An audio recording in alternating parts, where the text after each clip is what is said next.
Welcome to the Hospital Finance Podcast, your go-to source for information and insights that can help you stay ahead of the challenges impacting healthcare finance. And now, the host of the Hospital Finance Podcast, Michael Passanante. Hi, this is Mike Passanante, and welcome back to the Hospital Finance Podcast. Today, I'm joined by Dr. Mark McClellan, who is the Robert J. Margolis Professor of Business, Medicine, and Policy, and Director of the Margolis Center for Health Policy at Duke University. He is a physician economist who focuses on quality and value in healthcare, including payment reform, real-world evidence, and more effective drug and device innovation.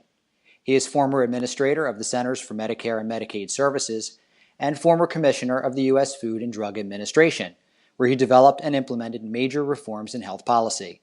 He was previously senior fellow at the Brookings Institution and a faculty member at Stanford University. Dr. McClellan is also currently the co-chair of the Healthcare Payment Learning and Action Network, which has recently published a report that looked at the percentage of healthcare payments tied to alternative payment models in 2016. And he is here today to talk about the results of that report. Dr. McClellan, welcome to the Hospital Finance Podcast. Hi, Mike. It's great to be here with you and your listeners. Well, we're thrilled to have you. For those in our audience who may not be familiar with your organization, can you tell us what the Healthcare Payment Learning and Action Network is and what you do? Yeah, Mike, the Healthcare Payment Learning and Action Network is a public-private collaboration dedicated to advancing the adoption of effective alternative payment models. And by alternative, we really mean alternatives to fee-for-service, which are quite useful and obviously very important approaches to payment, very important for healthcare providers to get paid. And they do well for certain procedures and services and things like that, but there is so much that goes on in healthcare today that doesn't fit neatly within the traditional fee-for-service approach, like team-based approaches to care, spending more time with a patient who needs it, coordinating care, adopting innovative approaches to care, like using targeted diagnostics and telemedicine and wireless remote monitoring. Many of these new or emerging and innovative approaches to care just aren't paid for very well under fee-for-service payments. So there's been a lot of interest in this country in moving to alternative payment models, but it's hard. It can be additional work for health plans and CMS and payers to get these new models right, and it certainly can be additional work for healthcare providers, for hospitals, physicians, nurses to deal with the additional administrative burdens. So we are trying to find ways to reduce those burdens, to help the public and private sector align their approaches where there are methods that work, and as a result of those kinds of steps, make it easier to have organizations succeed in these new payment models. For the LAN's efforts to move forward, there's a guiding committee that's made up of experts and leaders from different sectors in the healthcare system, so from hospital organizations, physician and other types of healthcare organizations, health plans, states, employers, consumer and patient advocacy groups, so a wide range of perspectives.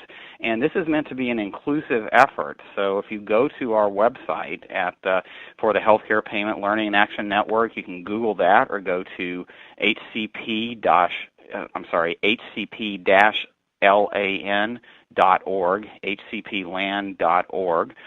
You can get more information about our webinars, our resources, and upcoming events and activities. And that's great. And today we're talking about a report, which you can get on that website, that you recently published, that measured the adoption of alternative payment models nationally. Can you explain what you were looking at specifically and the methodology you used for gathering the data? Yes, I think some of your listeners may be familiar with CMS efforts to move into alternative payment models, and CMS has talked about their goal of getting to 30% of payments in alternative payment models by 2016 and more in later years. And by alternative payment models, we mean models that have at least a significant component of the payment based on something other than fee-for-service. And what that usually means is an episode payment or a medical home per member per month payment or some other kind of maybe partially capitated or population-based payment, payment that is more tied to the person or the population being served than it is to a specific service. And the reason that's important is, going back to what we were discussing a minute ago, this gives healthcare providers more flexibility to put resources into what matters for that patient, not just what's on the traditional fee-for-service list.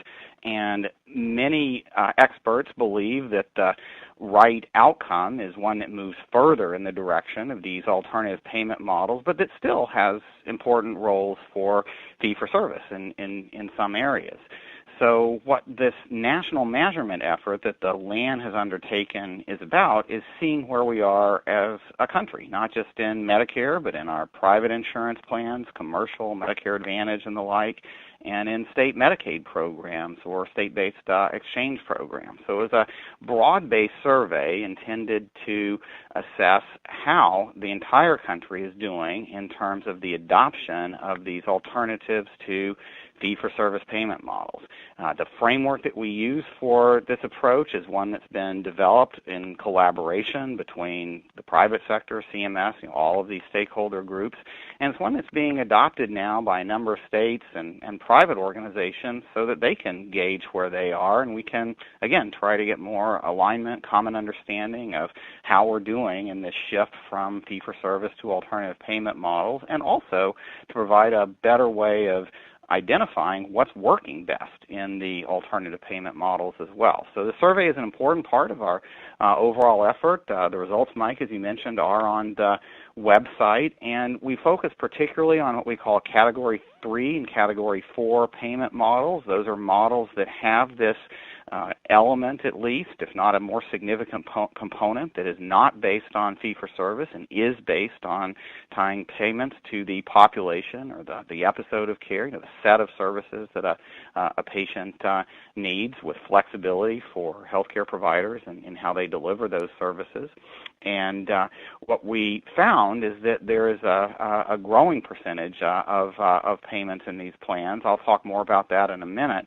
But what we also found is that this is a useful way for health plans to kind of align on how they are tracking the shift away from fee-for-service payment, and how much of their payments are in fee-for-service, how much of their payments are in fee-for-service with a little bit of quality adjustment. That's what we call Category 2, fee-for-service Category 1. And then how much of payments are in these alternative models where Category 3 is essentially a bit of the payments in these patient or person or episode-based approaches, most of the payments still in fee-for-service, and then Category 4 is a bigger shift away from that, like payments that are fully based on episodes or payments that are mainly based on a kind of per member per month payment that is adjusted for performance. And I would emphasize that in all of these LAN categories, measuring performance is really important, and it gets more important to measure how patients are doing, to measure what really matters to patients,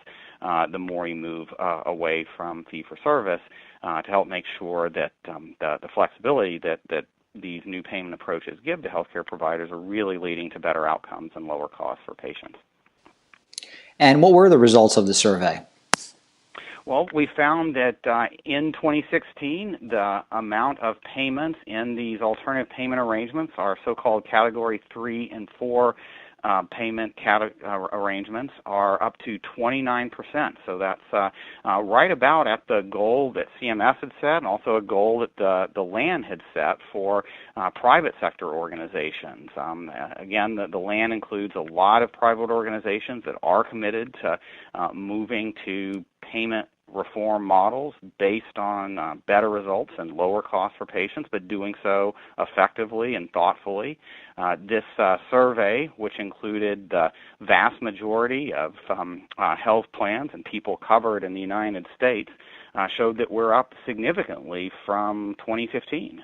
That previous survey showed about 23% of payments in these alternative payment models. So from 23% to 29%, pretty big shift in this past year. We also saw a shift away from payments that were only based on fee-for-service into what we called Category 2. That's fee-for-service payment with an adjustment for quality, like some of the MIPS payments that many of your listeners are familiar with that resulted from the recent Medicare legislation to fix the physician payment system.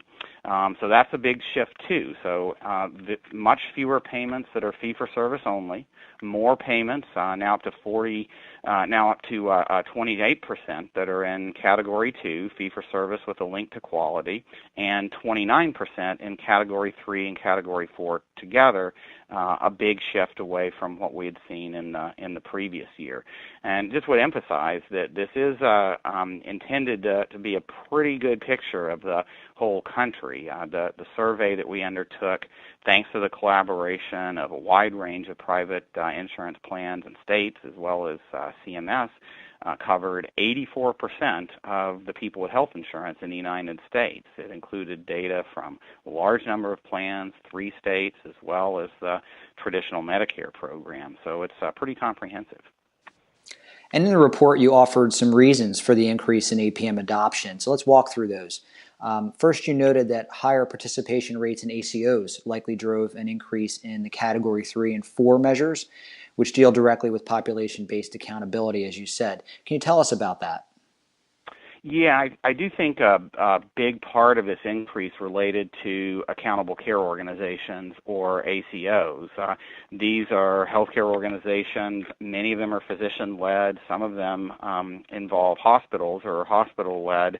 But what they have in common is that they've moved to these Category 3 or 4 models because a significant part of their payment, at least shared savings, and in a growing number of cases, two-sided risk payments, are related to the overall costs and the outcomes and quality of care in their population of patients that they serve.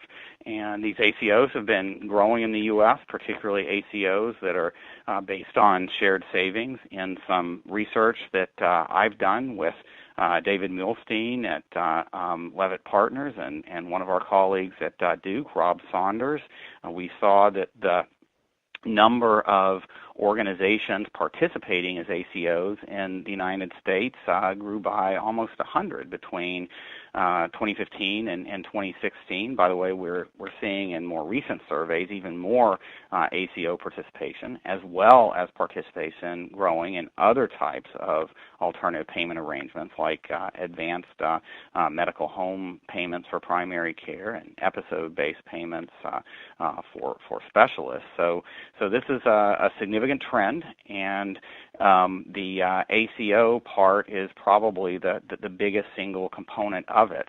I would like to add, too, that within that ACO shift, most of the growth was in what we call shared savings ACOs, which is kind of a starter version of getting into the alternative payment models, where you still get your fee-for-service payments, but in addition, you track how you're doing in terms of cost per person and a set of population-based quality measures against a benchmark goal. And most of the organizations that participate in this ACO program were able to increase their quality significantly. So very good results on quality. Some of the organizations, especially in their early years, were able to get savings as well, so both increased quality and lower cost. And as ACOs get more experience, and especially as they move farther into these alternative payment models, so less payment dependent on fee-for-service, more payment dependent on how they're doing in terms of overall cost and quality for their population. As ACOs get more experience and move further into these alternative payment models, they do better. So we're still very much in process, even though this is a significant increase in the share of payments in alternative payment models. many of those new payment models are at early stages, and we have more work to do to help organizations succeed in going further and to make more progress in improving outcomes and lowering costs. And of course, legislation has played a role in this shift as well. What are your thoughts on that? Yeah, I mentioned briefly earlier that many physicians are now getting into the experience of the Medicare Access and CHIP Reauthorization Act, MACRA, which was passed several years ago to shift away from the old physician payment system towards a physician payment system in Medicare called MIPS, the Merit-Based Incentive Payment System. Those payments, generally, those MIPS payments, are generally what we would call Category 2, so they're still fee-for-service, but the physician groups or the hospitals or organizations they're working with report some quality measures that might adjust those fee-for-service payments up or down. So that's a Category 2 payment. But very importantly, MACRA also set up a mechanism and direction for CMS to make more alternative payment models available for primary care physicians, for specialist physicians, for healthcare providers working together, hospitals working with physicians and like the ACO program that I described before. And I think we're seeing some of the early effects of this shift. The increase in Category 2 resulted from the adoption of the MIPS program in 2016. And the efforts for CMS to make more alternative payment models available, I think, are increasing interest in healthcare organizations in moving into alternative payment models, Category 3 and 4, where, again, they have more flexibility in how they deliver care, and they also get out of some of the or many of the reporting requirements under MIPS. So they have some more flexibility in terms of administrative activities and operations too. And one of the themes that came out in the report is how important it is for health plans to get a perspective on what's happening in local markets. Why is that so important? Well, all of our work on this shift from fee-for-service to alternative payment models has shown that it is happening in very different ways from markets to markets around the country. We're talking about ACOs a few minutes ago. In some markets in the U.S., the total share of patients, public and private, Medicare and commercial, in ACOs is now well over 30%, and in many cases over 40%. In contrast, in other markets, it's down around 10%.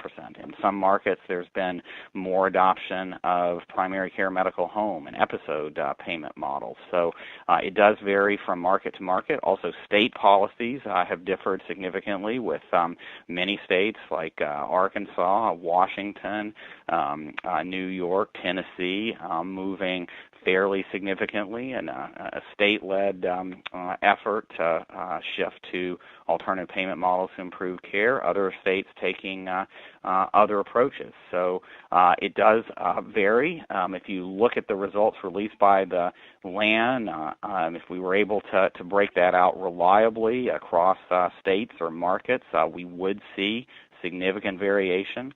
In our future surveys, we hope to be able to take a more quantitative look at what's happening at the state or market level.